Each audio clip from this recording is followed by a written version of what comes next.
तो बच्चों, मैंने आपको इससे पहले प्रकाश के परावर्तन के बारे में पढ़ाया था कि प्रकाश का परावर्तन क्या होता है, उसके क्या नियम थे। फिर मैंने आपको बताया था प्रतिबिंब के बारे में, दो तरह के होते हैं, आभासी प्रतिबिंब और वास्तविक प्रतिबिंब। फिर मैंने आपको थोड़ा सा दर्पण के बारे में बताया था, लेकिन यहाँ पर हम दर्पण के बारे में डिटेल में पढ़ने वाले हैं। ठीक है, तो एक तो होता है आपका समतल दर्पण, जिसे हमें नहीं पढ़ना है इतना, लेकिन गोले दर्पण के बारे में स्टडी करनी है। गोले दर्पण होता क्या है? यदि किसी पारदर्शी कांच के खोखले गोले को अंदर की सतह या बाहर की सतह से रेड ऑक्साइड की पॉलिश कर दें, तो वो जो हमारा जो हमारा कांच का खोखला गोला होगा वो क्या होगा? हमारा गोलीय दर्पण होगा। ठीक है, इसके लिए एग्जाम्पल आप ऐसे एज्यूम कर सकते हैं, जैसे आपके हाथ में कोई प्लास्टिक की बॉल है।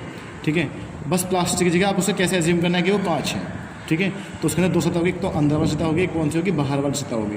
तो इन दोनों में से किसी भी एक सतह पर आप पॉलिश कर देंगे, तो जो आपका बॉल है, कांच की खोखली बॉल है, उसे हम क्या बोलेंगे? गोलीय दर्पण, यानी स्फेरिकल मिरर बोलेंगे। ठीक है, ये दो प्रकार के होते हैं। नंबर 1 अवतल दर्पण यानी कॉनकेव मिरर, नंबर 2 उत्तल दर्पण यानी कॉन्वेक्स मिरर।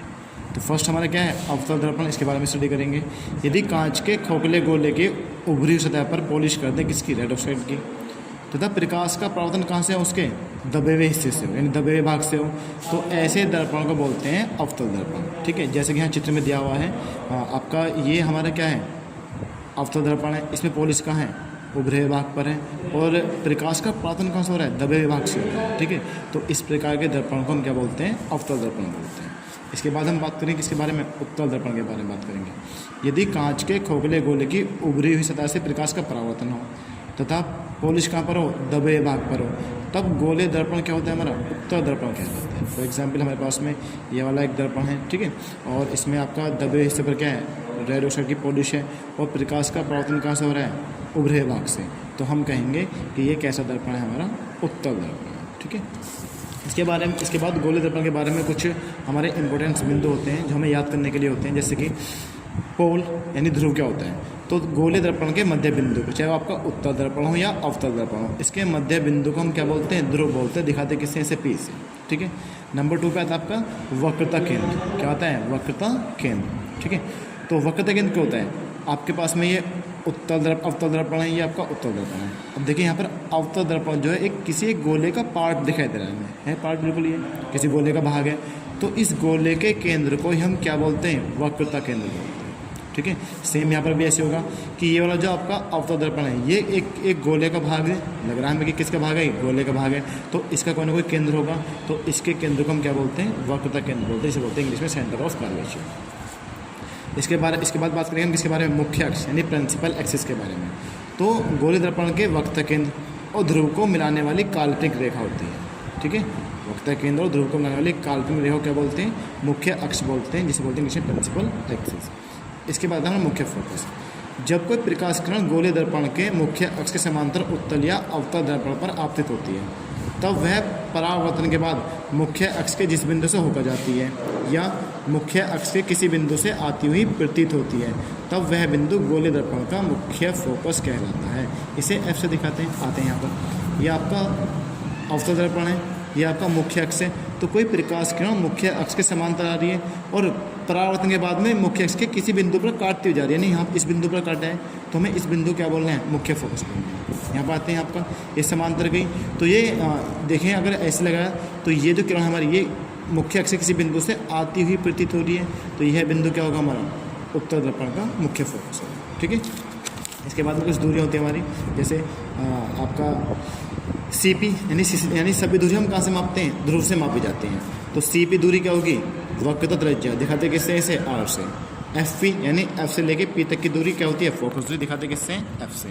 वक्रता त्रिज्या और फोकस दूरी में एक छोटा संबंध होता है। क्या होता है कि वक्रता त्रिज्या हमेशा फोकस दूरी की दुगनी होती है।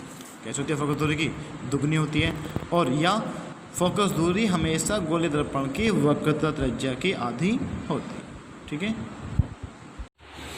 तो स्टूडेंट्स हम इससे पहले पढ़ चुके थे गोले दर्पण के बारे में। उत्तल दर्पण क्या होता है, अवतल दर्पण क्या होता है, मुख्य फोकस क्या होता है, या वक्रता केंद्र क्या होता है। ठीक है, अब हम पढ़ेंगे गोलीय दर्पण द्वारा बनने वाले प्रतिबिंब के नियम, यानी laws of image formation by spherical mirror.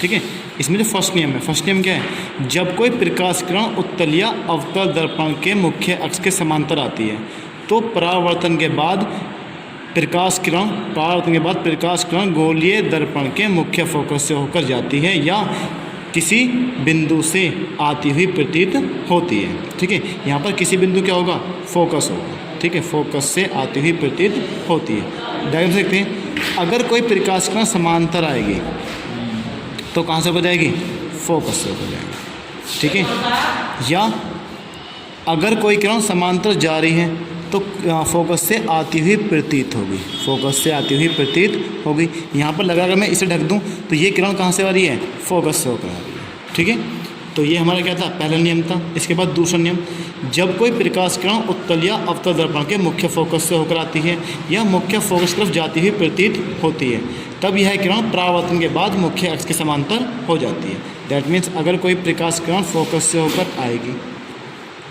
ठीक है, या फोकस की तरफ जाती हुई प्रतीत होती है, तो परावर्तन के बाद में कैसे हो जाएगी, मुख्य अक्ष के समांतर हो जाएगी। मुख्य अक्ष कैसे हो जाएगी, समांतर।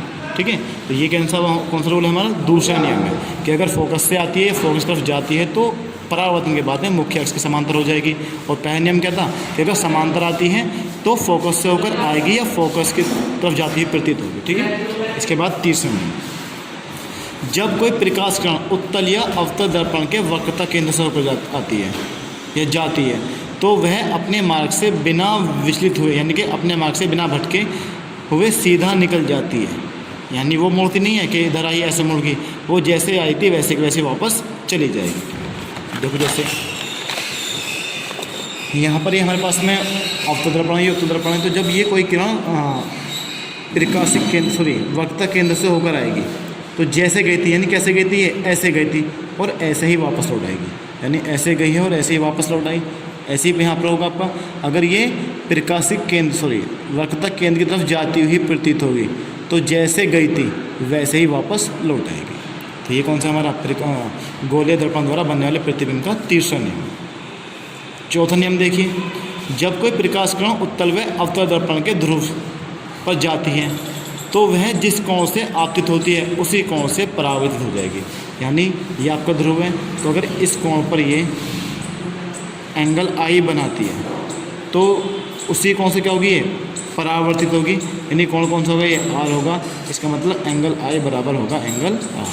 तो यहाँ पर परावर्तन के नियम का दूसरा नियम फॉलो करता है कि जिस कोण से कोई किरण आपतित होती है गोलीय दर्पण पर, किस पर, ध्रुव पर, तो उसी कोण से क्या हो जाएगी, वो परावर्तित हो जाएगी। ठीक है, इसके बाद में जैसे यहाँ पर ये आपको ध्रुव है तो ध्रुव पर ये आपकी आपतित हुई किस कोण से, आपतन कोण से, उसी कोण से कैसे हो जाएगी, परावर्तित हो जाएगी। तो यहाँ पर एंगल आई बराबर एंगल आर। तो ये हमारा कौन सा नियम फॉलो करता है, परावर्तन का दूसरा नियम। ठीक है, तो हम अभी अपने पीछे पढ़ा था गोलीय दर्पण द्वारा प्रतिबिंब बनाने का नियम। ठीक है, अब हमें कुछ पॉइंट्स हमें याद रखने हैं। ठीक है, मैं आपको समझा दे रहा हूँ तो आपको हमेशा याद रहेगा। ठीक है, पहले हम क्या पढ़ेंगे, जैसे मैथमेटिक्स में हम निर्देशांक तल पढ़ते हैं तो ये हमारे क्या होता है, एक्स एक्स होता है और ये क्या होता है, वाई एक्स होता है। हमने पढ़ा था इधर की दूरी कैसे होती है, प्लस की, इधर की दूरी कैसे होती है, माइनस की। ठीक है, अब यहाँ पर हम बात करते हैं, ये हमारा उत्तल दर्पण है, ये क्या है, अवतल दर्पण है। उत्तल दर्पण के लिए भी ये LHS है और अवतल दर्पण के लिए भी क्या है, ये LHS है। उत्तल दर्पण के लिए ये RHS है और ये भी क्या है, RHS है। ठीक है, तो याद रखें, अगर कोई प्रतिबिंब उत्तल दर्पण के या अवतल दर्पण के किधर बनता है, इधर बनता है, यानी लेफ्ट हैंड साइड में बनता है, तो कैसा होता है, हमारा वास्तविक प्रतिबिंब होता है। अच्छा, अगर अवतल दर्पण भी ये प्रॉपर्टी होगी, अगर इधर बनेगा तो वास्तविक, इधर बनेगा तो आभासी। ठीक है, यानी अगर हमारे सीधे हाथ की तरफ बनता है तो प्रतिबिंब कैसा है, आभासी है। अगर उल्टे हाथ की तरफ बना तो कैसा है, वास्तविक। अच्छा, अगर प्रतिबिंब ऊपर बनना है किसके, मुख्य अक्ष के, तो कैसा है, सीधा है, इरेक्ट है। अगर प्रतिबिंब कैसे बनना है, मतलब नीचे बनना है मुख्य अक्ष के, तो उल्टा प्रतिबिंब होगा, कैसा होगा, इन्वर्टेड होगा। ठीक है, इसके बाद में कुछ और पॉइंट्स हमें याद रखने के लिए, जैसे उत्तल दर्पण की फोकस दूरी हमेशा कैसी होती है, प्लस की होती है, क्योंकि ये हमेशा किधर होती है, इधर होती है। और अवतल दर्पण की फोकस दूरी किधर होती है, इधर होती है, तो कैसे होती है, हमेशा माइनस की। ठीक है, अच्छा, वस्तु की दूरी को हम हमेशा लेफ्ट हैंड साइड में एज्यूम करते हैं, तो इसलिए कैसे होगी, हमेशा निगेटिव यानी माइनस की होगी। और अब इसके बाद में हमारे पास में फोकस दूरी को दिखाते हैं किससे, F से। प्रतिबिंब की दूरी को दिखाते हैं किससे, V से। और वस्तु की दूरी को दिखाते हैं किससे, U से दिखाते हैं। तो ये हमें कुछ पॉइंट्स याद रखने हैं और हम आगे पढ़ेंगे किसके बारे में, गोले द्रव्य द्वारा प्रतिबिंब बनाने की स्थिति, यानी कितनी स्थिति होगी, कैसे कैसे प्रतिबिंब बनता है, क्या होता है, कब वास्तविक बनेगा, कब आभासी बनेगा, कब सीधा बनेगा, कब उल्टा बनेगा, ये सीखेंगे आप इससे आगे वाली वीडियो में। ठीक है, तो सभी बच्चे वीडियो को लाइक करेंगे, शेयर करेंगे, सब्सक्राइब करेंगे। Thank you.